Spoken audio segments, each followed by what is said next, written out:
Genetic engineering is a process where scientists take genes from one species and force it into the DNA of other species.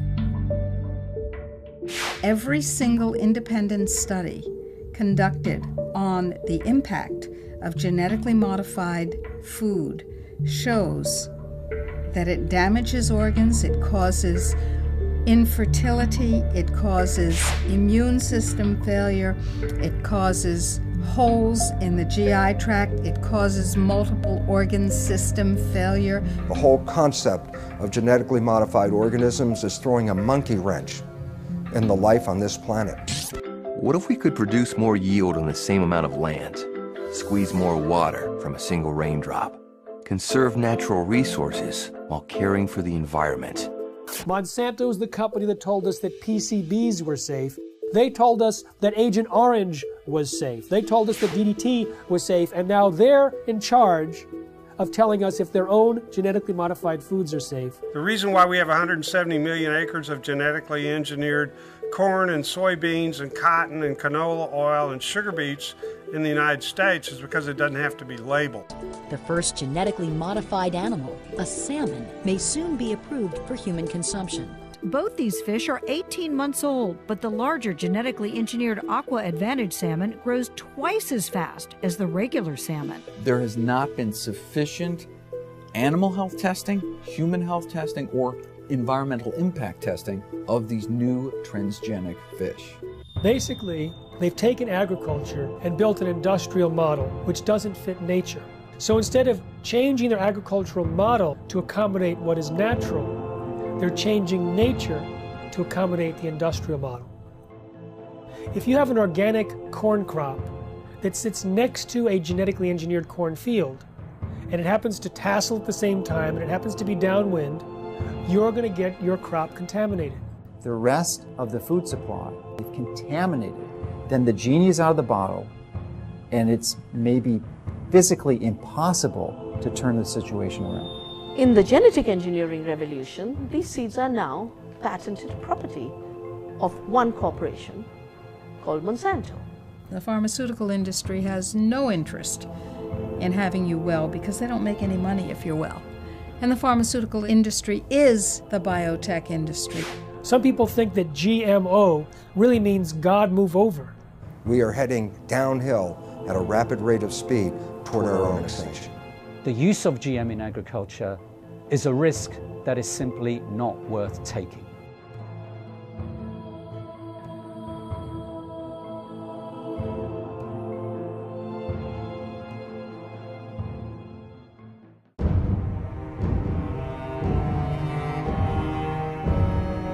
Any scientist that looks into the research or the lack of research on the safety of genetically engineered food comes to the conclusion that these foods should not be on the market. They need another decade or two of research. Monsanto is the company that told us that PCBs were safe. They were convicted of actually poisoning people in their town next to the PCB factory and fined $700 million. They told us that Agent Orange was safe. They told us that DDT was safe, and now they're in charge of telling us if their own genetically modified foods are safe. Because the FDA doesn't require a single safety study, they leave it to Monsanto.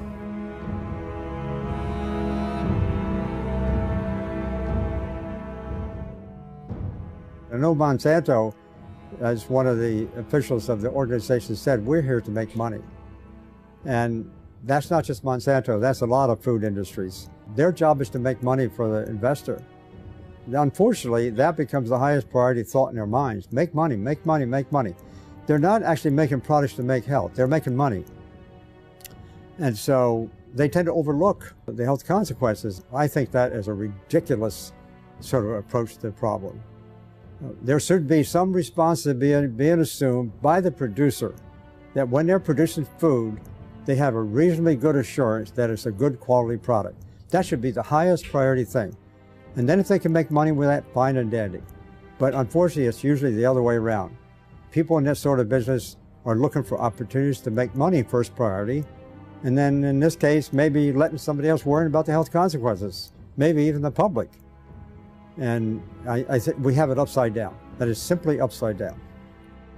Why did the FDA abdicate their responsibility to protect us? The White House had instructed the FDA to promote biotechnology under the first Bush administration.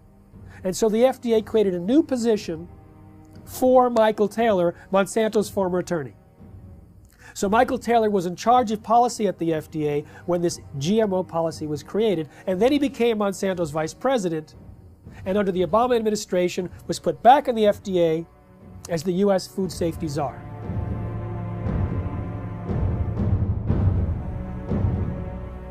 In reality, the overwhelming consensus among the scientists at the FDA were not only that GMOs were different, but that they were inherently dangerous, that they might create allergies, toxins, new diseases, and nutritional problems. They had urged their superiors to require long-term study, and when they saw drafts of the policy coming back to them, they were angry and urged their political appointees to change course. But Michael Taylor and the political appointees ignored the science, ignored the scientists, denied the existence of their concerns, and set forth a policy that allowed GMOs to be put on the market in a way that creates unprecedented risk for human beings and the environment. The FDA is composed of smart people, but they're smart people with a conflict of interest. They're smart people who make their decisions based on what will support their financial needs or their academic needs, not what makes scientific sense.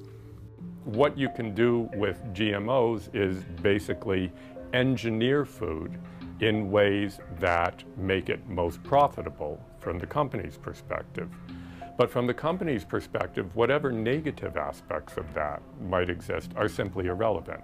And more than being irrelevant, the company is motivated to try to suppress knowledge about those negative aspects. The company is motivated to try to suppress government attempts to regulate in relation to those negative aspects.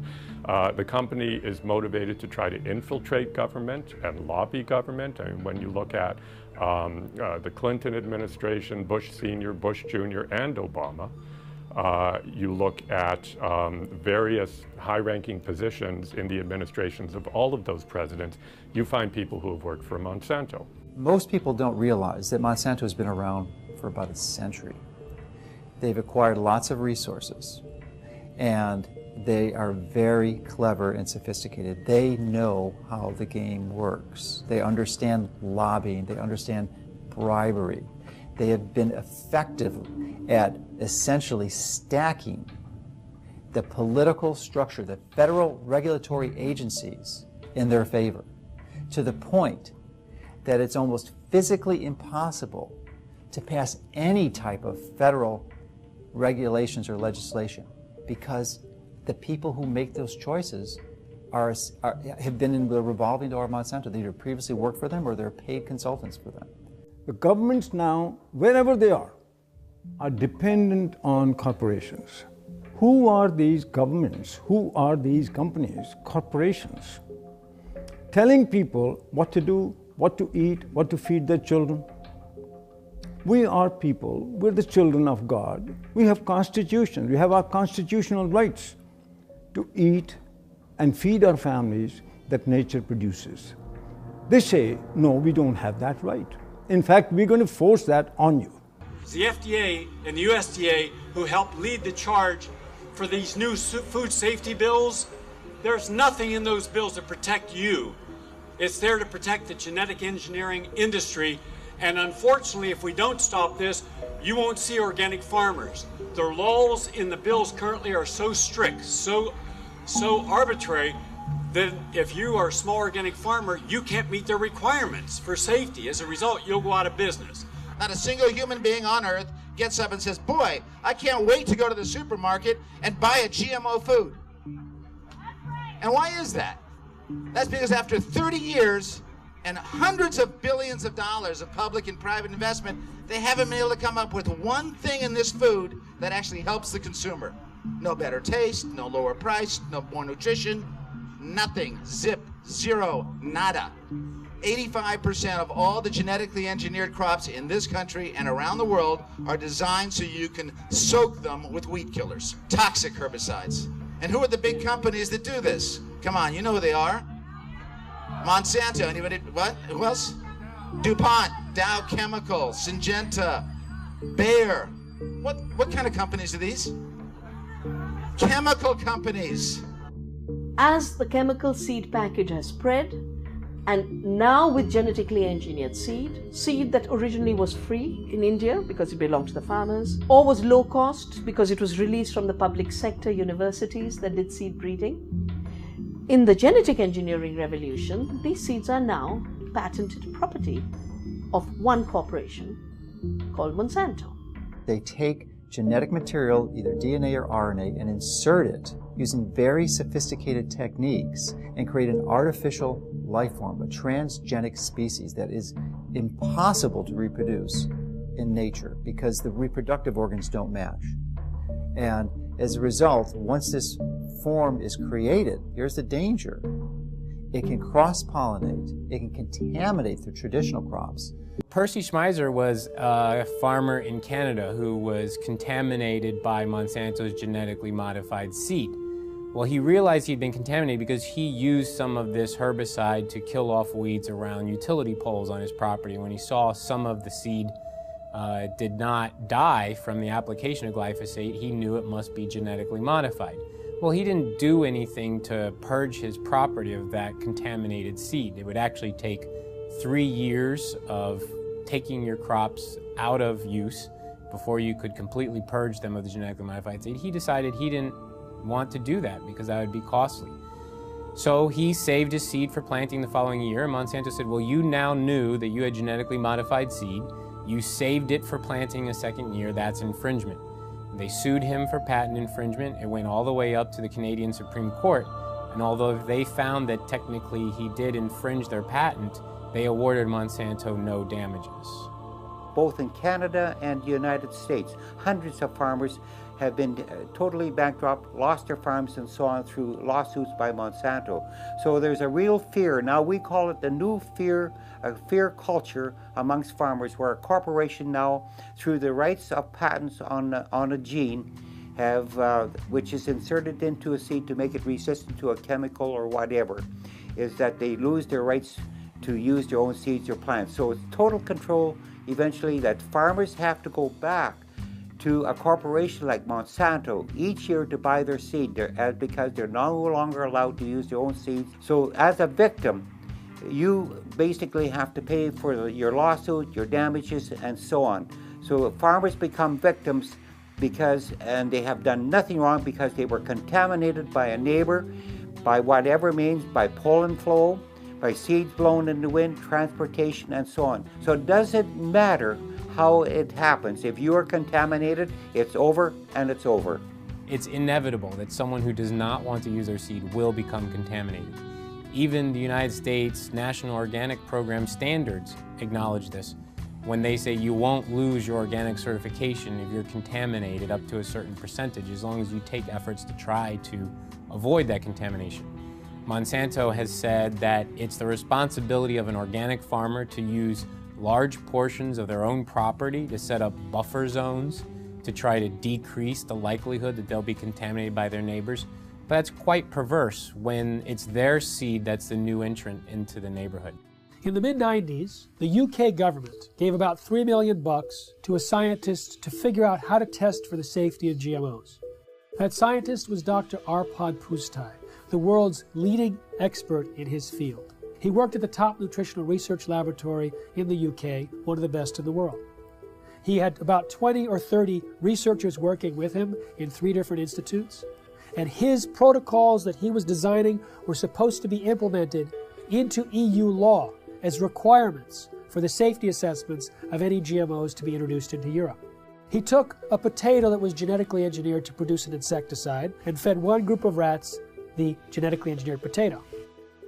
He fed another group of rats natural potatoes, and a third group of rats natural potatoes, plus their meal was spiked with the same insecticide that the GM potato was engineered to produce. So you have GM potato, a natural potato plus an insecticide, and all three had a complete and balanced diet as well. We measured all sorts of things, growth, for example, how these young animals were growing, what happened to their inside, and what happened to their immune system. And it became clear that the GM had a slower growth. It had problems with internal development of its organs, and it certainly knocked out the immune system. Only the rats that ate the GM potato got sick. They had potentially precancerous cell growth in their digestive tract, smaller brains, livers, and testicles, partial atrophy of the liver, damaged immune system in 10 days. What was the cause of that damage? It was not the insecticide, because the group eating the insecticide did not have the problem. It was understood that it was the process of genetic engineering itself and the unpredicted side effects that caused this profound damage to every system and organ studied.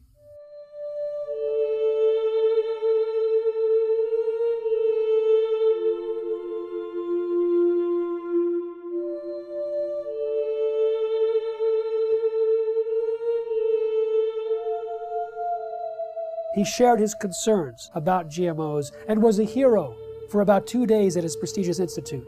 The press was going wild. Here was a main scientist who was saying that we should not treat the people as guinea pigs, and that he personally wouldn't eat GMOs from what he understood. The director of his institute received 2 phone calls from the UK Prime Minister's office.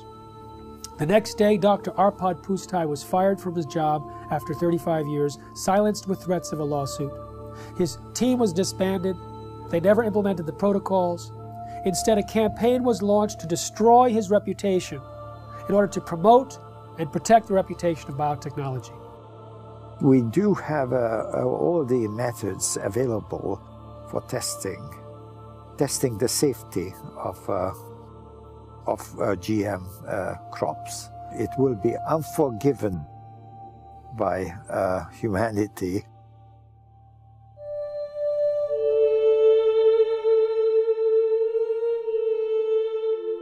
Monsanto's scientists found bacteria growing in a chemical waste dump near their factory in the presence of Roundup herbicide. Now, Roundup normally kills bacteria. This bacteria was surviving. They said, great, let's put it in the food supply. So they took the gene from the bacterium that allowed it to survive the Roundup and put it into soybeans. And now those Roundup-ready soybeans can be sprayed with Roundup herbicide, and they don't die, just all of the other plant biodiversity in the ground dies. The active ingredient in Roundup is called glyphosate. Glyphosate was patented in 1964, not as an herbicide, but as a broad-spectrum chelator. It hugs a lot of different minerals that are needed and does not allow the plants to access them. It also destroys some beneficial microorganisms in the soil, which normally provide nutrients to the plant. It also promotes pathogenic organisms in the soil, which then overrun the plant. And so it creates weaker plants, stronger disease, and the disease does the killing. Now, what do the livestock in the United States eat? They eat largely Roundup-ready crops. Roundup-ready soy, corn, cottonseed, canola mash, sugar beet pulp, and soon alfalfa. So a huge percentage of their food intake is Roundup-ready crops. Now remember, Roundup pulls the nutrients out of the crop. It makes them unavailable. So now we have millions of livestock eating nutrient-deficient food. And what do we eat? We eat plants and we eat animals and take their milk. So it turns out it's a perfect storm now, not just for plant disease, but for animal and human disease. When 44,000 secret FDA memos were made public from a lawsuit about the subject of genetic engineering, the director of the Center for Veterinary Medicine made it absolutely clear that GMOs in animal feed had a unique danger. Toxins can bioaccumulate in animals and in their milk. And so if there were toxins in genetically modified feed, then we might have higher levels of those toxins in the animals that eat the feed or in their milk or other products from those animals. All our food, 90% of Canadian crops, American crops now are produced by genetic modification, or at least they're contaminated. with genetically modified corn, genetically modified soybean, genetically modified everything. 95% of all the genetic modifications are done in order to allow the plants to survive more chemicals being sprayed on them and to allow the animals to survive more drugs being put into them. And of course, what happens is that when their genes are changed, our genes are changed by consuming them, just as the super weeds and the super bugs are genetically altered by consuming them. The bug eats the plant, its genes change. The animal eats the plant, its genes change. We eat the animal or the plant, our genes change. Our babies' genes change, and the change is permanent. They do not want you to know which products you're buying in the grocery store might contain genetically engineered ingredients. They say that label would confuse consumers. They say there's no difference between genetically modified foods and non-GMO foods. Well, that's absurd. That's what the word modified means in genetically modified. It is modified, it is different, and it is, in many ways, a threat to the health of the people of our nation and people around the world. Genetic engineering is a process where scientists take genes from one species and force it into the DNA of other species. Even though there's been very little study on the health dangers, there's been sufficient evidence of harm to cause the American Academy of Environmental Medicine to say all doctors should prescribe non-GMO diets to everyone. They say that the animal feeding studies link GMOs to reproductive problems, immune system problems, accelerated aging, organ damage, gastrointestinal distress, dysfunctional regulation of cholesterol and insulin, to name a few. If you take the gene of a cow that helps it to produce milk, that produces a hormone called the bovine growth hormone, and if you take that hormone and you start injecting into the cow, the idea here is then the cow will produce more milk. The companies like Monsanto and Eli Lilly, who invented this hormone independently, and they said there's nothing wrong in doing that because it's substantially the same hormone that the cow produces.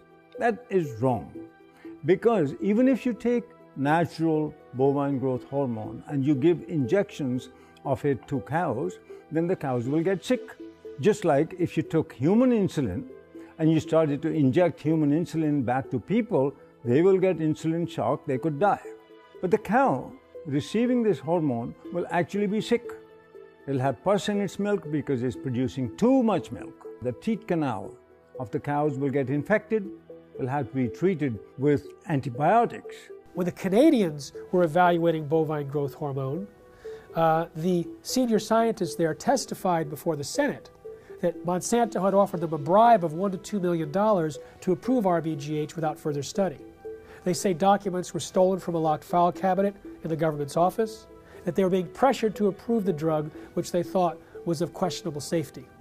What we have is rigged research, hijacked regulatory agencies where many people at the agency, at the FDA, that was approving this bovine growth hormone were from Monsanto. Monsanto's former attorney, 2 former researchers. In fact, Richard Burroughs, who was an independent veterinarian working at the FDA, he was fired. He was told he was slowing up the approval process. Well, he sued and was reinstated back at the FDA, but during the trial, his boss admitted that the whole thing was a setup to get him out. He was in the way of the approval of bovine growth hormone. In the U.S., there's evidence that articles have been published that scientists who do any research on that possibly could show negative results of genetically engineered crops are harassed. They are denied funds. The universities that depend on industry money are pressured to not allow this or to discourage this kind of research. Monsanto's own research shows that when rats were fed this BT corn, they had signs of toxicity in the liver and kidneys. When genetically modified soybeans were fed to rodents, we've seen changes in the testicles changing from pink to blue, changes in the sperm cells, changes in the uterus and ovaries, in the DNA functioning of the embryo offspring. In 2001, a small California biotech company called Epicite patented a gene, which causes both men and women who eat it, in the form of any product, to produce antibodies to sperm. If the men eat the Epicite gene, they produce antibodies to their own sperm, rendering them irreversibly sterile. If women eat the Epicite gene, when they have intercourse, their bodies produce antibodies to the sperm that has been deposited, and they become infertile through the destruction of the sperm. Now, DuPont and Monsanto formed a joint venture, purchased the Epicite firm, and, quote, commercialized the Epicite gene. Do you want to know if the food that you're eating contains the Epicite gene? Sure you do. How about the food that your children are eating, or your grandchildren? Sure you do. We've seen smaller babies, a death rate that's 5 times that compared to controls. Sterile babies, even babies with hair growing in their mouths. And this has been done by government scientists as well as independent scientists who are at the top of their field. Pay close attention to what you're about to see.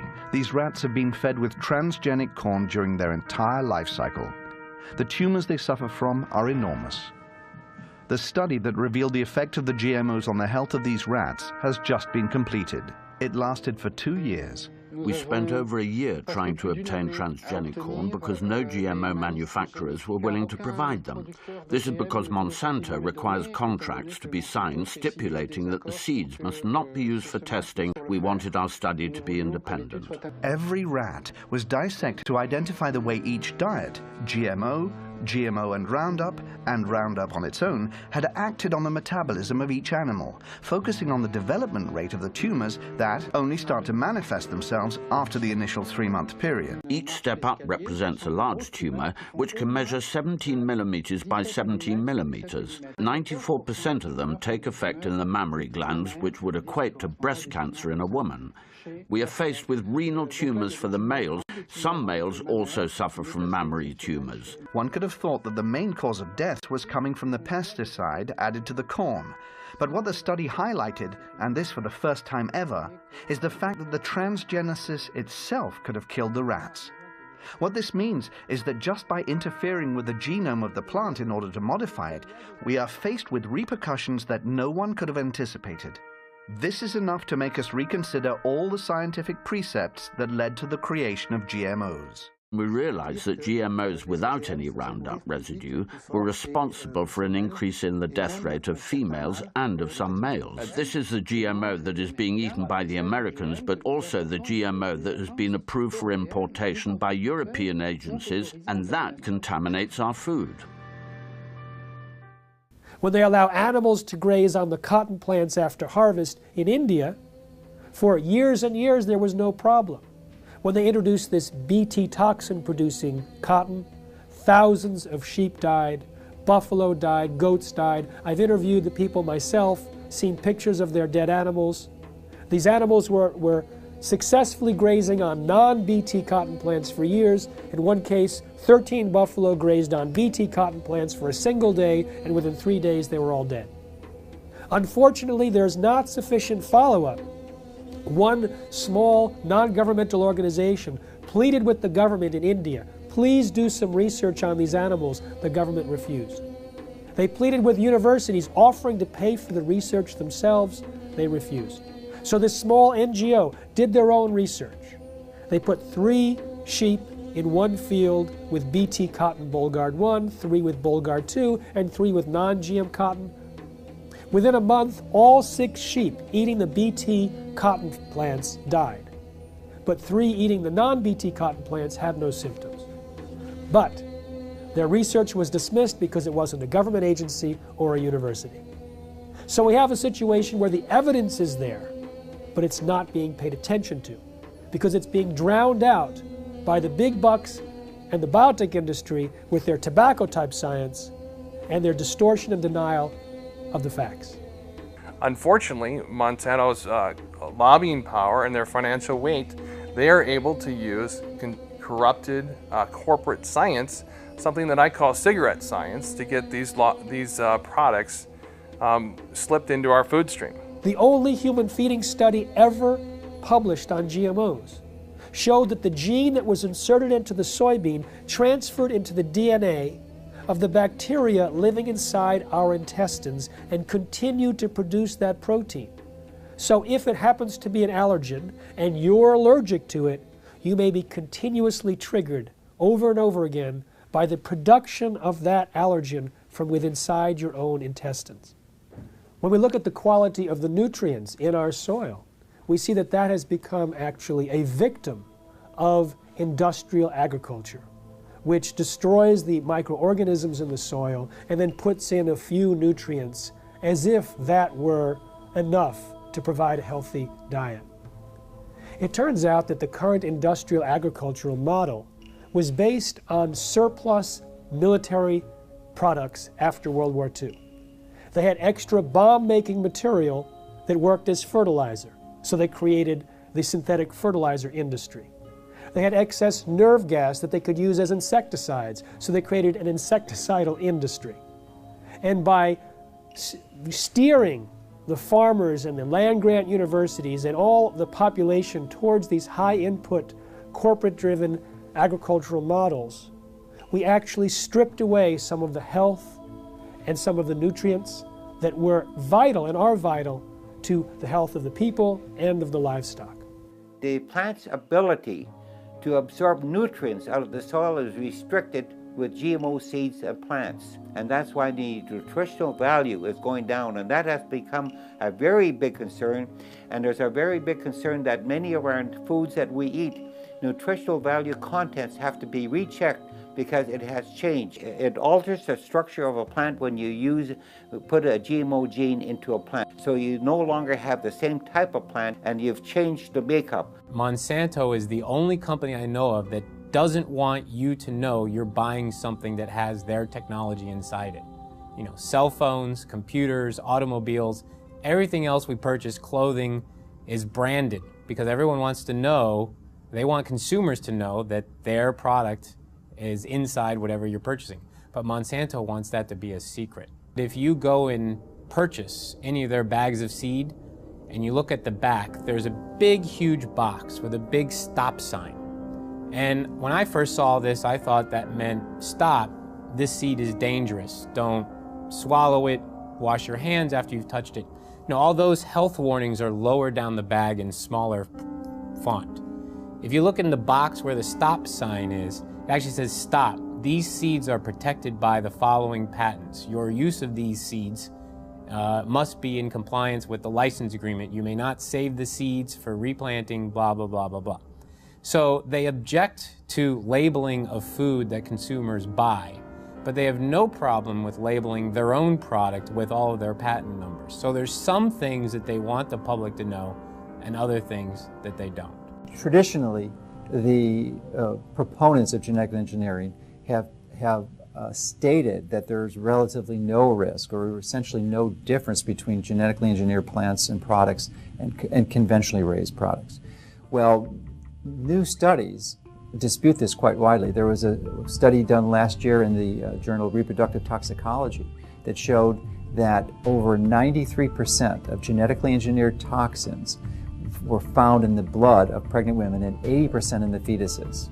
So this potent crop toxin is being transferred into the population. Genetically modified soybeans has as much as 7 times the amount of a known allergen compared to non-GM when the two are cooked. With corn, there's a gene that's normally shut off in corn, but it's switched on accidentally in Monsanto's corn, and that gene produces a known allergen. There's also more herbicides used on these genetically modified herbicide-tolerant crops like Roundup Ready soy, and the excessive herbicides might promote allergic-type reactions. Peer-reviewed studies show that there's an association between heavy GMO consumption and serious health problems, including asthma and food allergies. There's also a damage to the pancreas and the production of enzymes that are used for digestion in mice that are fed GM soy. If we take longer to digest proteins, then that means eating genetically modified soy might cause us to be reactive to a wide variety of foods, not just to GM soy. The real risk here, the real concern is that these threats to the food supply are validated, and there is the GE crops are the predominant crops, and they've contaminated the rest of the food supply. Then the genie is out of the bottle, and it's maybe physically impossible to turn the situation around.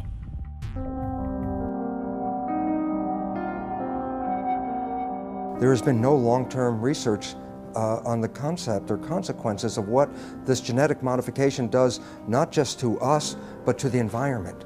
And right now, from all the research that's showing up, it says this has a very negative and profound effect on destroying the environment in which we live.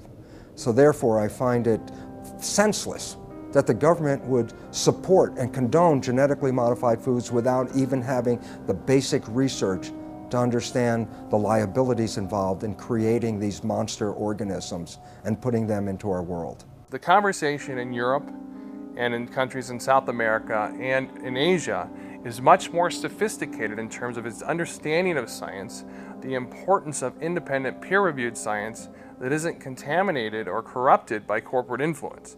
Here in the United States, you know, the birthplace, the bedrock of the free market system and democracy, we are having our rights corrupted by corporate influence. The major impact that Monsanto has, their ability to get their products approved with minimal scientific oversight and minimal review of these products for human health testing, is really an abomination. The entire scientific foundation underneath genetically modified organisms is false, because organisms are not genetically determined.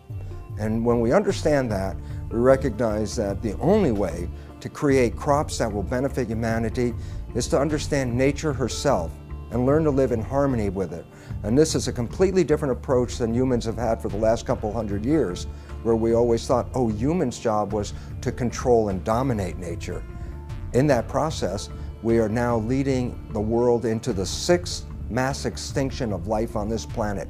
5 times in the history of this planet, life essentially got wiped out and started all over again. The 5 previous mass extinctions are attributed to things like comets or asteroids hitting the Earth and destroying the environment. We are now deep into the 6th mass extinction of life on this planet. We are losing species of organisms faster than even in the previous 5 mass extinctions. But the source of the problem is much closer to home than a comet or an asteroid. Science has recognized that it's human behavior that is undermining the web of life. Rather than trying to control nature, our mission is actually how to learn to live in harmony with nature. The FDA, which treats the American people as slaves, knows that if people knew the truth about how healing their foods can be and how dangerous the processed foods really are with all their chemical contaminants and their genetic modification, if people knew the truth, they would demand food freedom. They would demand access to healing herbal therapies and healing dietary supplements. They would demand that the FDA back down from its intimidation campaigns that have been leveled against producers of dietary supplements and herbal remedies and raw dairy products and so on.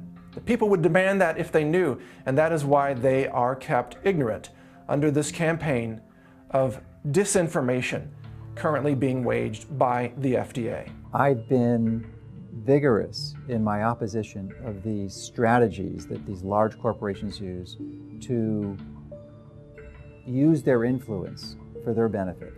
And as a result of my positions, I'm frequently criticized by their own local networks, the skeptic networks and such.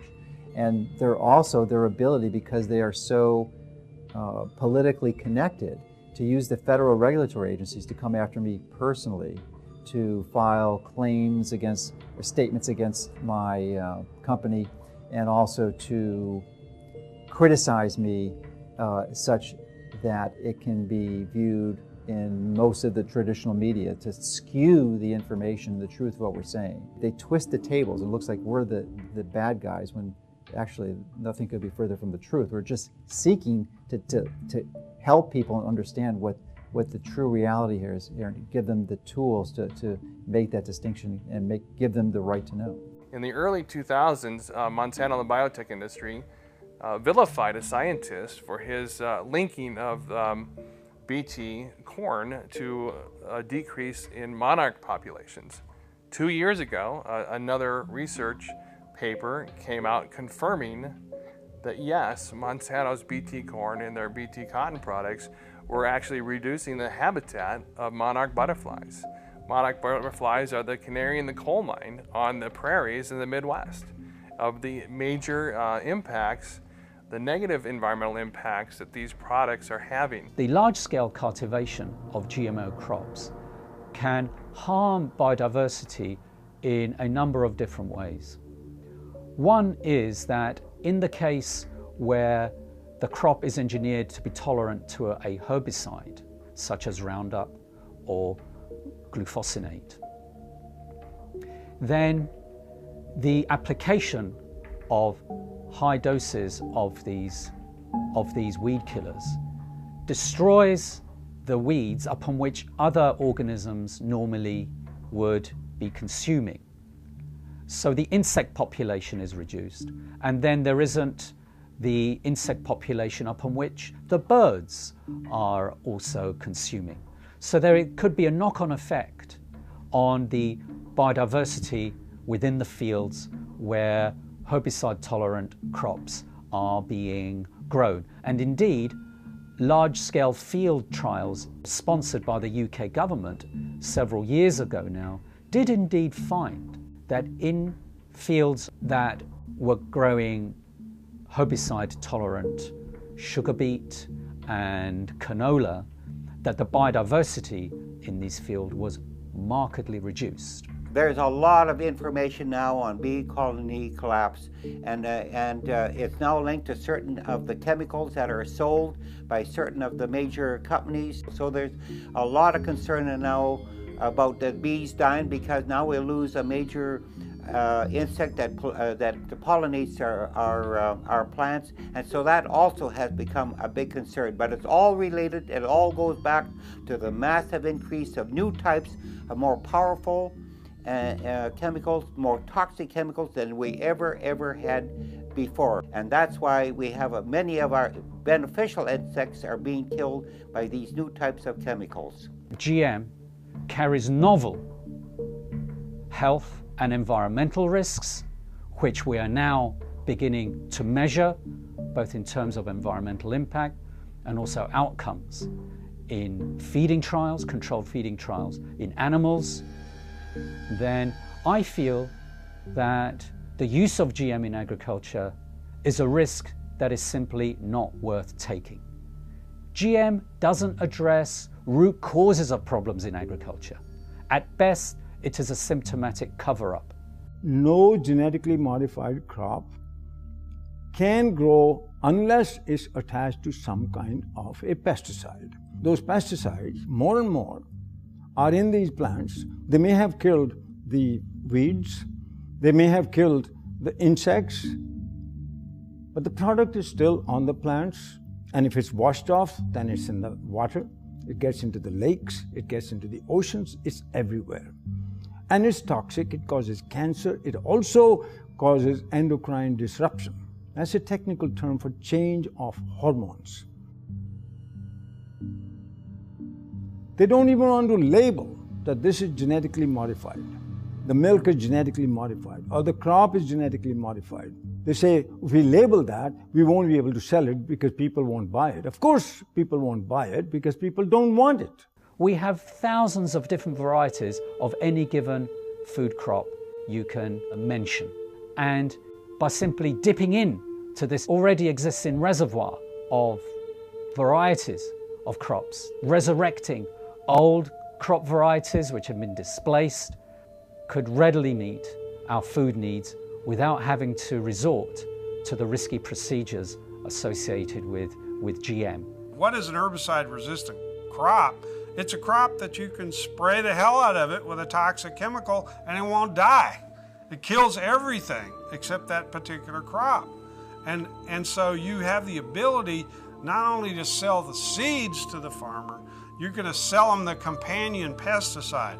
So you get two sales for one, and they're going to have to come back to you every year and get them, because once you start applying these poisons on this scale, your farmland is so devastated that to convert to organic, for example, is economically difficult. The most comprehensive analysis of GMOs shows that they actually reduce yield. But sustainable technologies, they can increase yield by an average of 79%. What BT corn does and BT soy does and what Roundup Ready does is it decreases labor. It's labor saving, as if we need less farmers in this country. And we have a limited planet. So more people farming is the key to higher yields, not chemicals. GMOs are stealing the money away from these more appropriate technologies. We have more food per person than any time in human history. We have enough food grown to feed 11.3 billion people. What we don't have is the ability for people to access that food. And so it's not a silver bullet of increased yield that the biotech industry tries to sell us. The ISTAD report proved that organic and sustainable agriculture had the same and higher yields than conventional, chemical-intensive, genetically engineered crops. These herbicides are actually having a major impact in killing the beneficial soil microorganisms in the soil, which actually not only add to the yield gains, but also the nutritional value of these plants. Cotton production has increased in this country because of acreage, not because of the BT technology. Rice and wheat production increased in India because of irrigation acreage. Land and water account for it, not the seed and the chemicals. In fact, the seed and chemicals have created a scarcity. First, the new seeds had to be grown as monoculture, so you had less food. Today, we are importing pulses from Canada, from the United States. Very vital to a vegetarian diet. We're not growing pulses because our monocultures have no place for pulses. Pulses give you free protein. Pulses give you free nitrogen fixing. All of that was wiped out. Oilseeds, farm trees, agroforestry. The water use of this so-called Green Revolution was 10 times more compared to equivalent farming systems. One huge problem with the GMOs is that they have completely blown out conventional breeding in our land-grant colleges. And we only in this country have 10% of the vegetable seeds that were available to our forebears 100 years ago.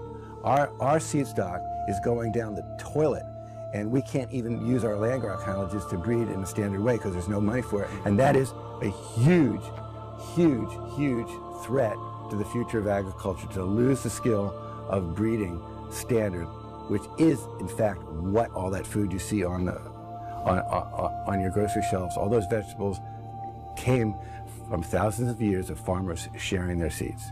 As a result of the loss of beneficial soil microorganisms, not only have the yields gone down, but there's been a dramatic increase in the rise of crop diseases, which are infecting corn and soybeans in the U.S.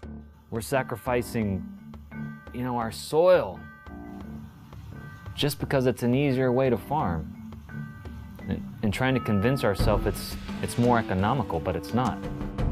I'm seeing neighbors' fields who've been doing this stuff for 15 plus years. They can't get rid of a lot of weeds now. These weeds are getting resistant to the glyphosate herbicide, so farmers are upping rates, more herbicide.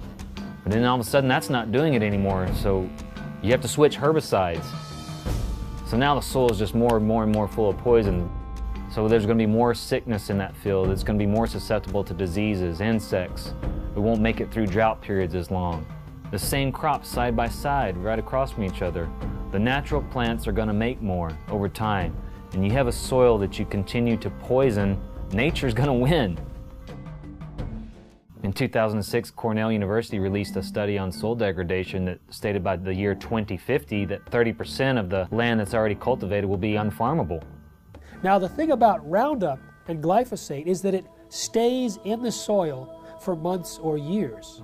and it continues to cause the reduction of available nutrients and the promotion of these diseases. And so people like Dr. Don Huber from Purdue University, have identified more than 40 plant diseases that are on the rise in the U.S.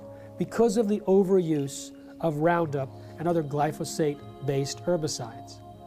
Now, it pulls these nutrients out of the food supply for months or years. According to Reuters, in 2007, there was about 184 million pounds of glyphosate herbicide used in the United States. Now, that's one of many, many years, hundreds of millions of pounds, which means hundreds of millions of pounds of nutrients have been tied up and taken out of the food supply.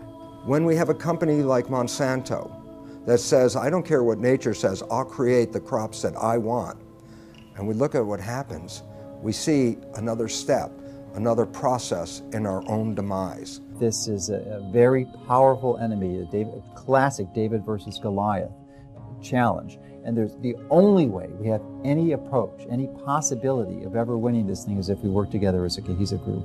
The whole concept of genetically modified organisms is throwing a monkey wrench in the life on this planet.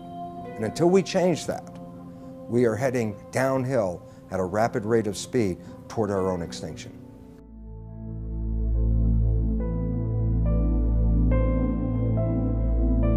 Genetically modified organisms are living beings where genetics or DNA of one species is taken out and transported artificially into another organism, and in other words, some sort of genetic manipulation, genetic engineering has occurred. Nature, God if you like, does not permit that.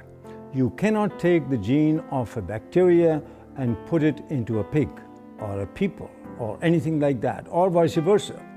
They've put spider genes into goats in the hopes that they can milk the goat to get spiderweb protein to make bulletproof vests. They've put cow genes into pigs and made cowhides on those pigs. They had what was called an enviropig, a pig that would have manure that was less toxic. They can create these featherless chickens to kind of better live in these tight battery cages, these small barren wire enclosures extending down long rows and often windowless sheds. It can be 1 million birds in a single shed. How do you do that? Well, without them overheating, where you have this massive ventilation fans. But another way, you just take off their feathers. There's a genetically modified salmon that was created by Canadian researchers that was tested up in Canada. They put these frankenfish into tanks and they fed them sufficient food and there was no problem. When they reduced the amount of food, the frankenfish freaked. They started killing and eating their neighbors. So what happens if the FDA approves these frankenfish and let's say they escape into the ocean? I don't know what's worse, the extinction of natural salmon or the roving of these frankenfish going around and killing and attacking other species and changing the whole ecosystem balance. They both have a mating advantage because they're larger, but they have a survival disadvantage, and it's that combination that should a male transgenic fish escape into the wild cause the rapid collapse and extinction of both transgenic and wild fish in as little as 50 generations. Scientists take genes from one species and force it into the DNA of other species. Now, the process itself creates massive collateral damage in the plant or animal, but they don't test for those changes and the side effects before they introduce, say, the crop into our food supply. DNA is the inherited material of life, and it is where genes are structured. So we inherit half of our DNA from our mothers and half of our DNA from our fathers. And within the DNA are the genes that encode for all the structures of the body. So the DNA is like a blueprint. Just like an architect has a blueprint for a building, the DNA is the blueprint for all the structures of the body. So when a gene is switched on to function, the information within that gene is being used to manufacture a protein. And that protein is then builds the structure of the body. And then proteins in the form of enzymes carry out all of the chemical reactions of the body that constitute the living organism.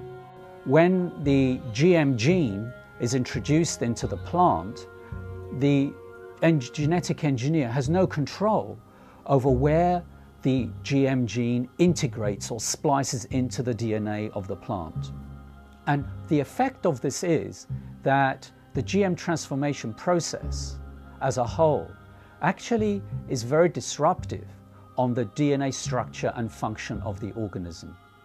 As a result, very unpredictable and potentially hazardous outcomes. Because if you disturb the balance of gene function, remember, the gene function is controlling the structure and the biochemistry of the organism. If you disrupt the balance of gene function, you disrupt the biochemistry. And if you disrupt the biochemistry, you run the risks of creating novel toxins, novel allergies, as well as a disturbance to nutritional value. These types of outcomes resulting from the disruptive effect of the GM transformation process have been observed, are observable, and they're genuine. With our understanding of epigenetics, the new science of how environmental signals control our genes, we're introduced into the chemistry of where do the signals come from that select the genes and modify our genetic activity. Well, we used to say everything was due to the genes, but now we find there's a class of molecules called microRNA. They're very small RNA molecules, and they're found in all the cells. And these microRNA molecules are molecules that adjust the reading of our genes. And well, a new understanding has been found about the microRNA molecules. And when we eat food, the microRNA from the food is picked up by the digestive system and not broken down. The microRNA is taken into our own body intact. And now what they followed is the microRNA from food ends up in our own cells, like in our liver and other cells in our body. And these microRNAs still have the same function. They change our genetics and they change our readout of our genome. And the significance is profound. It says when you eat genetically modified foods, we are eating a new class of microRNAs that have never really been in the world before. And yet, these microRNAs are picked up by our biology and adjust our own genetics. So, in a sense, the old story, we are what we eat, actually now has a biochemical foundation. And then all of a sudden it says, if that's true, then why would you risk your life eating a genetically modified food containing microRNAs that can totally distort our own biology and cause great problems in our lives? The process of genetic modification is a completely irreversible process. Once it has been carried out, it affects the reproductive cells of the organism. So any effect you have, for good or for bad, is then passed down through the subsequent generations of that particular organism. And that's true for plants and animals, indeed for any genetically modified organism. And this now has to be understood because when we eat genetically modified foods, not only does it affect our own cells like that, but we also know that the bacteria in our gut that are required for our survival, we need these bacteria. The bacteria also pick up the genetic engineered genes. And we modified the gut bacteria. And you say, well, why is that relevant? Well, not only do we need the gut bacteria for our survival, but the gut bacteria change our genetics. Information from the bacteria is picked up by the digestive cells and adjusts the digestive system cells to be compatible with the bacteria in our gut. There is a dialogue and a communication. If you alter the genetics of the gut bacteria, by definition, you've completely altered the development and genetics of our own cells. Way back in the 70s, they developed this grand vision of being able to splice in high yield and drought resistance and all sorts of, pest resistance, and they dreamt of patenting those genes and having proprietary ownership of these genes.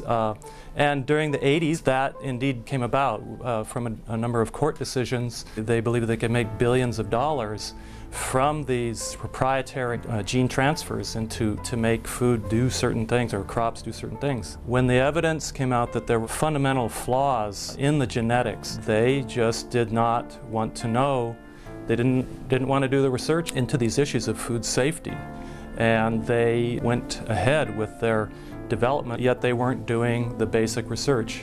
You see, GMOs are the product of an infant science. And now we are feeding that product to the entire population.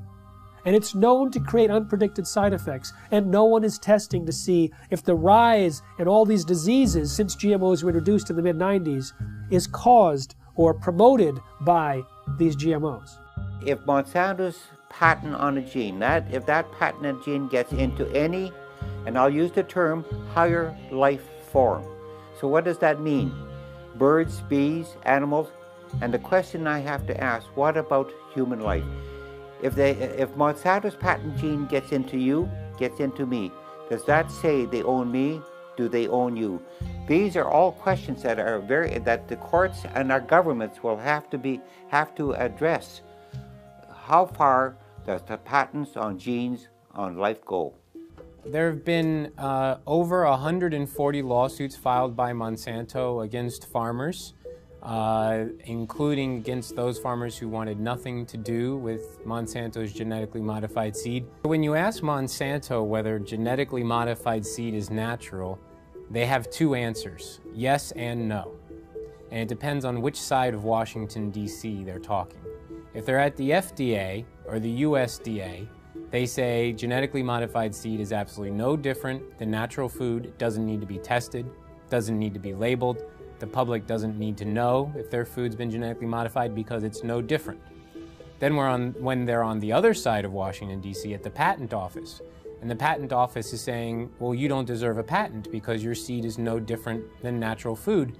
They say, oh no, it's not. It's completely different. We've invented something brand new. It's radically different and it's so inventive we deserve not just one patent, we deserve entire portfolios of dozens and dozens of patents. Because the United States was the only country in the world, still is, that allowed genetically modified organisms or any organisms to be patented. Up until then, living organisms or their products could not be patented. So the patent for insulin, genetically modified insulin produced in the E. coli bacteria, was given to Eli Lilly. Monsanto got it for RBGH, the bovine growth hormone. I have a book called Corrupt to the Core. In that book, I describe, by quoting from a published speech by a Monsanto executive, saying how they're going to control the whole world. Not just by genetic modification, but they're going to take charge of the whole world by influencing the White House, the Whitehall, the French Parliament, and Canadian Parliament, and the Japanese Parliament. This is published information, how they're going to control the whole world.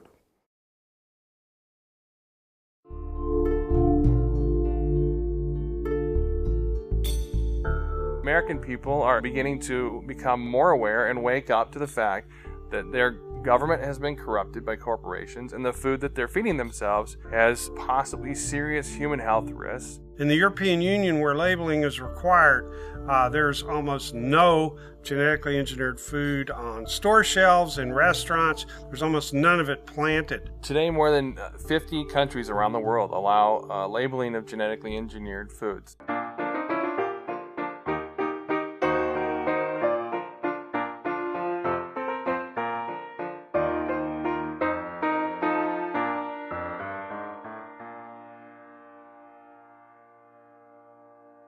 The FDA has received over 1 million comments from citizens demanding labeling of GMOs. 90% of Americans agree.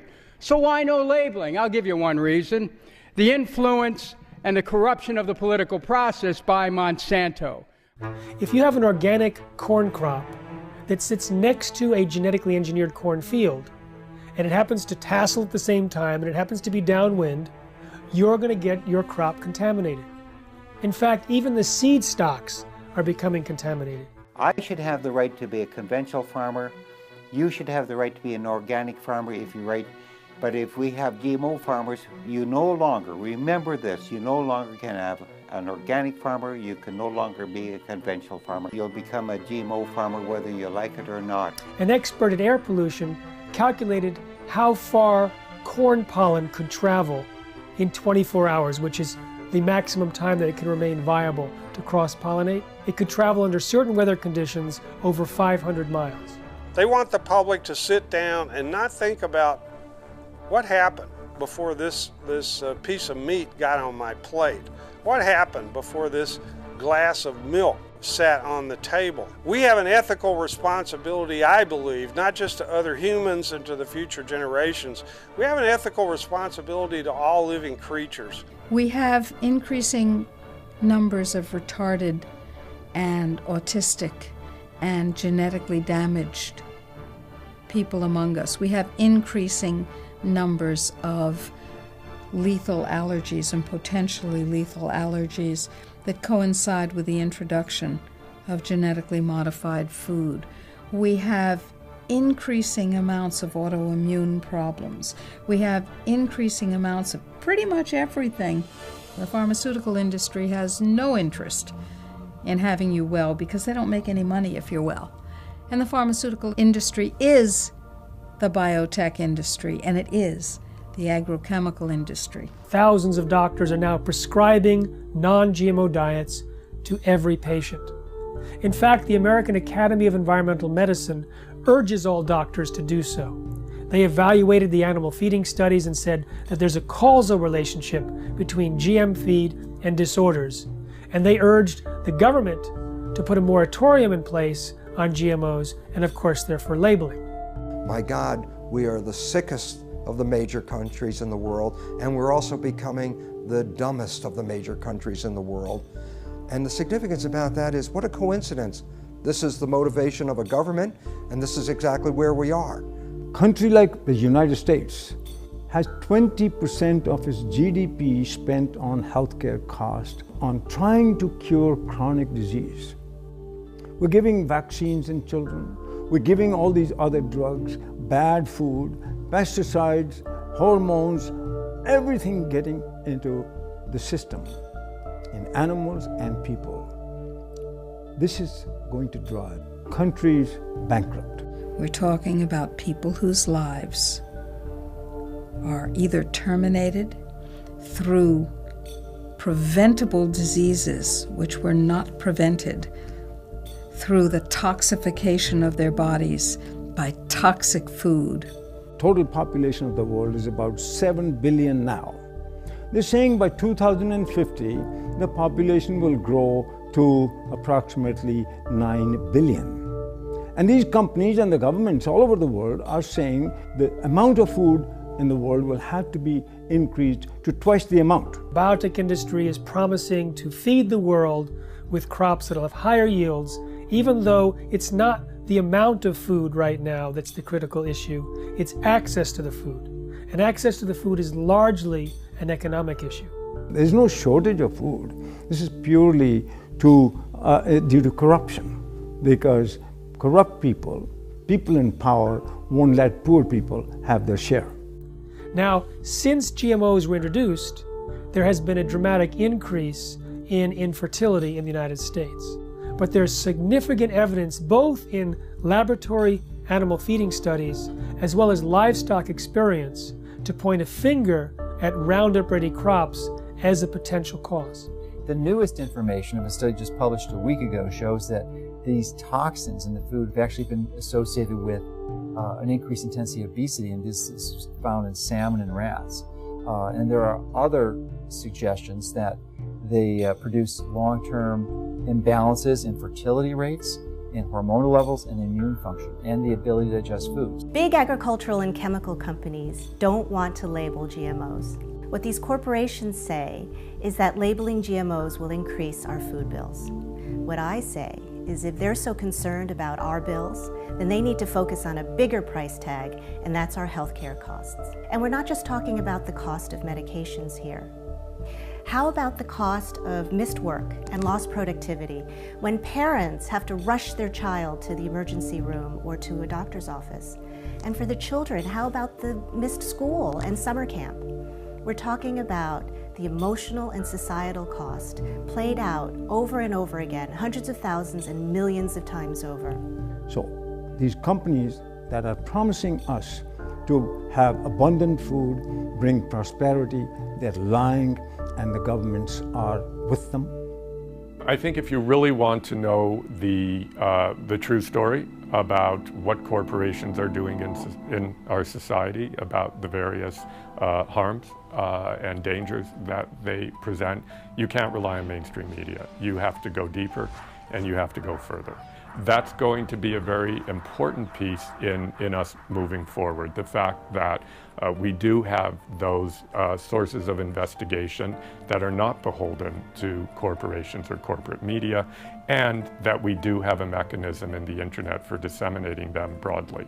We have this sort of common enemy that has allowed the profession, the healthcare professionals and the journalists and a whole variety of individuals and media sources who you wouldn't think would be aligned, and typically many of us have disagreements on certain issues, but we've all come together to realize that this is a very powerful enemy, a classic David versus Goliath challenge. And there's the only way we have any approach, any possibility of ever winning this thing is if we work together as a cohesive group. So what you see is Monsanto genetically contaminating crops, monopolizing seed and destroying biodiversity, turning farmers into serfs through this indebtedness, corrupting government, undermining law and regulatory process, and worst of all, polluting scientific knowledge. They're polluting genetically, they're polluting politically, and they're polluting epistemically. They're even stealing our minds. Through the food we eat, through the television and programming and the news media we receive, that information alone constitute what you might call the nocebo information. That negative information about the world is causing us to become sick. The food we eat exacerbates that same problem. We are living in a situation where we must take back our own power. They can surround the Congress, they can surround the congressional offices back in their district, they can surround the Monsantos and the city groups. And that's what they got to realize, that that's the first stage, because people showing up and massing together with agendas and with good artwork and signs and music scares the hell out of these politicians and their corporate masters.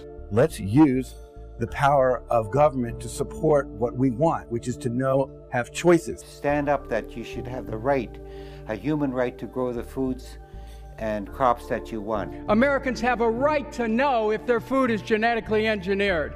It's time for labeling. It's time for people to know how their food is being produced. It is completely pro-capitalist to have things labeled.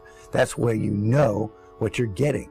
And if the consumer over and over and over again says they want to know, they want the choice. But producers are freaked out because the choice is not going to be for them.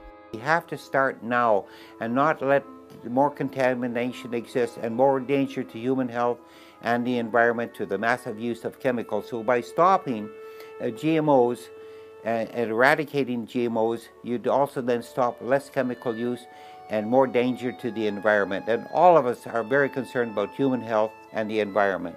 What's going to get your children through this and your grandchildren's generation? What are we handing off to them? What are we passing down to them? If the earth is us and it's our greatest legacy, what are they inheriting? And if you care about what you put in your body, you'll create as much of your own food supply as you can while you still can. Save seed, grow heirloom foods without any chemicals. I mean, there's dozens, if not hundreds of methods and ways that we can go about correcting this and preventing this, but we have to start making those changes now.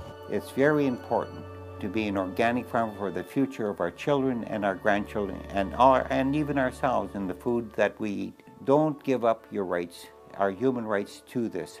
If what's important to you is what goes into your body and what your health is now and will be, then you have to become activated. But to do that, we have to recognize there's a new science, and that new science completely pulls the foundation out under the conventional science of genetics and GMOs. That science is false and destructive. And the wake-up call is knowledge. Knowledge is power. Lack of knowledge, a lack of power. And what this world is suffering from now is a lack of knowledge, because we do have knowledge. We have knowledge that says how we can thrive, live to a ripe old age of over 100 very easily, and enjoy the experience of being on this beautiful planet. In most Native American cultures, their beliefs or their concepts were based on, will this last for 7 generations? Whereas we're asking, what can get me through this year economically? 1 year, 12 months. That's one of our greatest problems right now, is to leap over that barrier, that mentality. Globalization has happened, it's here. But its effects have to be reversed. Globalization in a good way, where people learn about each other, people learn about each other's religions, to tolerate each other's spirituality, work together, work in nature, work with God. Because it's time for us to re-empower our lives. For 10,000 years, humans grew crops without chemicals. You know, it's time that we get mandatory labeling. It's time we cut down the biotech bullies to size. And then now, let's have that discussion again about chemical agriculture versus organic or traditional agriculture. The overwhelming majority of the public want us to produce food and to raise animals in the natural, healthy, humane way, in a way that doesn't destroy the environment, public health, and the climate. And we're going to get to that point, but it's going to require, as I often put it, the food fight of our lives.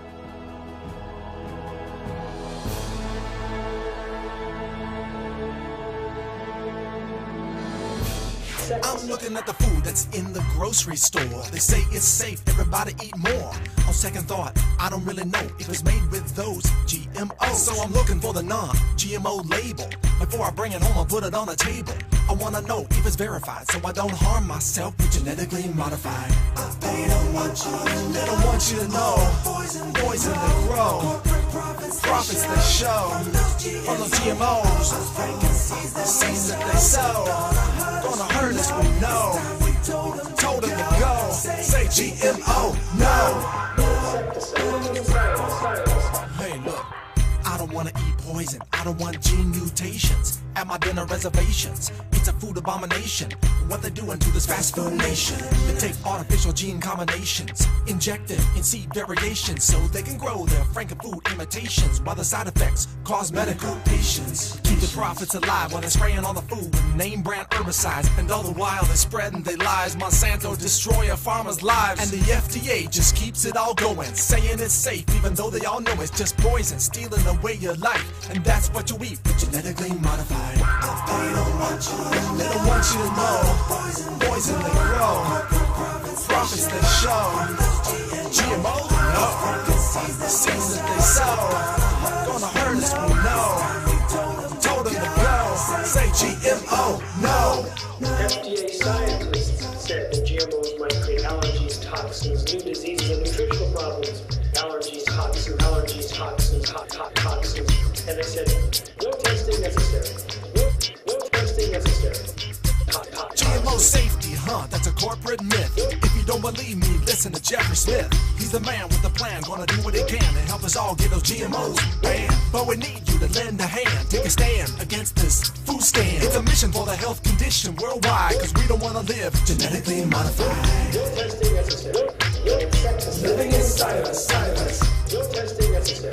No insecticide. Living inside us. Don't eat food unless you know what's in it. Don't believe the propaganda, the press will spin it. Affects everybody, we all up in it. Stand up to Monsanto, tell him, oh no you didn't. Reject Franken foods in the store. Demand honest labels so we can be informed. We have a natural right to know what we buying. Just say no to GMO before our farms start dying. Just say no to GMO. These corporate crooks are lying. Just say no to GMO. This time we're not complying. Just say no to GMO. We just not buying it. Just say no to GMO. No testing necessary. No insecticide. Just say no.